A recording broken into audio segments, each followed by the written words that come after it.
Welcome back everyone, मैं हूं आर्या और आप देख रहे हैं India IPO, your desirable destination for all IPO updates. आज हम बात करने वाले हैं इंडिया के one of the most important tech IPOs में से एक फ्रैक्टल एनालिटिक्स लिमिटेड के आईपीओ के बारे में। ये सिर्फ एक नॉर्मल आईपीओ नहीं है, बल्कि इंडिया की पहली प्योर प्ले आर्टिफिशियल इंटेलिजेंस और एनालिटिक्स कंपनी का पब्लिक इशू माना जा रहा है। फ्रैक्टल एनालिटिक्स की शुरुआत साल 2000 में हुई थी। कंपनी के हेडक्वार्टर्स मुंबई में है, लेकिन इसका बिजनेस पूरी दुनिया में स्प्रेड आउट है, स्पेशली यूएस, यूरोप और एशिया पैसिफिक मार्केट्स में। फ्रैक्टल बेसिकली करता क्या है? ये लार्ज एंटरप्राइजेस को AI driven decision making, advanced analytics, machine learning और जनरेटिव एआई सॉल्यूशंस प्रोवाइड करता है, जिससे कंपनीज अपने कस्टमर्स को बेटर समझ पाती हैं और प्रॉफिट इंप्रूव करती हैं। फ्रैक्टल के क्लाइंट्स की लिस्ट काफी इंप्रेसिव है, जिसमें Microsoft, Google, Amazon, Apple, Meta, Tesla जैसे ग्लोबल जाइंट्स शामिल हैं, जो खुद इस बात का प्रूफ है कि कंपनी का टेक और डेटा साइंस कैपेबिलिटी किस लेवल का है। अब बात करते हैं आईपीओ के स्ट्रक्चर और नंबर्स की। फ्रैक्टल एनालिटिक्स का आईपीओ टोटल 2833 करोड़ का है।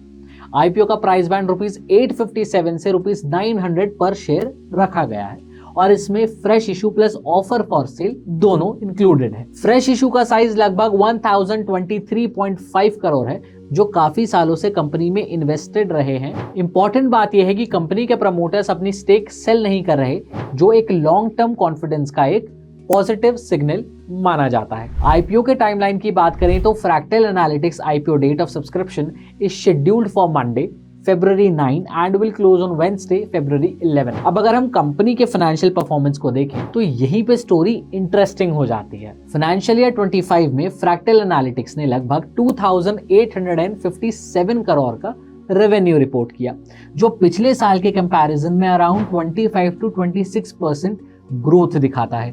प्रॉफिटेबिलिटी की बात करें तो कंपनी ने फाइनेंशियल ईयर 25 में लगभग 22 करोड़ का नेट प्रॉफिट रिपोर्ट किया, जो पिछले सालों के लॉसेस के कंपैरिजन में एक स्ट्रॉन्ग टर्न अराउंड माना जा रहा है। एबिटा मार्जिन अप्रोक्सीमेटली 17% के आसपास रहा, जो एनालिटिक्स और एआई सर्विसेज कंपनी के लिए डिसेंट माना जाता है। आईपीओ से जो पैसे रेज होंगे उनका यूज भी काफी क्लियरली डिफाइंड है।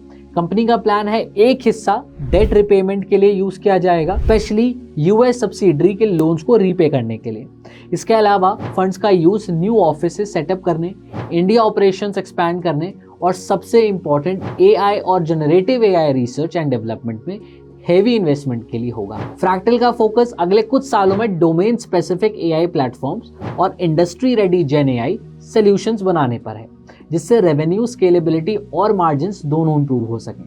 अब बात करते हैं इस आईपीओ की इंपॉर्टेंस और रिस्क्स की। इंपॉर्टेंस इसलिए ज्यादा है क्योंकि फ्रैक्टल एनालिटिक्स को इंडिया का first listed AI focused company माना जा रहा है। अब तक इंडियन स्टॉक मार्केट में आईटी सर्विसेज कंपनीज तो काफी थी, लेकिन प्योर एआई और एडवांस्ड एनालिटिक्स पर फोकस्ड लिस्टेड कंपनी प्लेयर्स नहीं थे। इस आईपीओ के बाद हो सकता है और भी डीप टेक और एआई स्टार्टअप पब्लिक मार्केट्स की तरफ देखें, लेकिन रिस्क भी इग्नोर नहीं किए जा सकते। कंपनी का काफी रेवेन्यू अभी भी यूएस मार्केट से आता है, जो करेंसी फ्लक्चुएशंस और ग्लोबल स्लोडाउन से इंपैक्ट हो सकता है। साथ ही आईपीओ में ओएफएस का पोर्शन ज्यादा होने की वजह से लिस्टिंग गेन्स लिमिटेड रहने का भी रिस्क होता है। एआई सेक्टर में कंपटीशन भी रैपिडली बढ़ रहा है, जहां ग्लोबल प्लेयर्स और न्यू स्टार्टअप्स दोनों एग्रेसिव इन्वेस्टमेंट कर रहे हैं। अगर आप भी इनिशिएट करना चाहते हो अपना आईपीओ, तो आईपीओ कंसल्टेंट जरूर हायर करें, जो गाइड करे आपको पूरे प्रोसेस में, so that everything is set at its place with the best outcomes. आज के लिए बस इतना ही। अगर आपको वीडियो पसंद आया हो तो वीडियो को लाइक, शेयर और सब्सक्राइब करना बिल्कुल ना भूलें।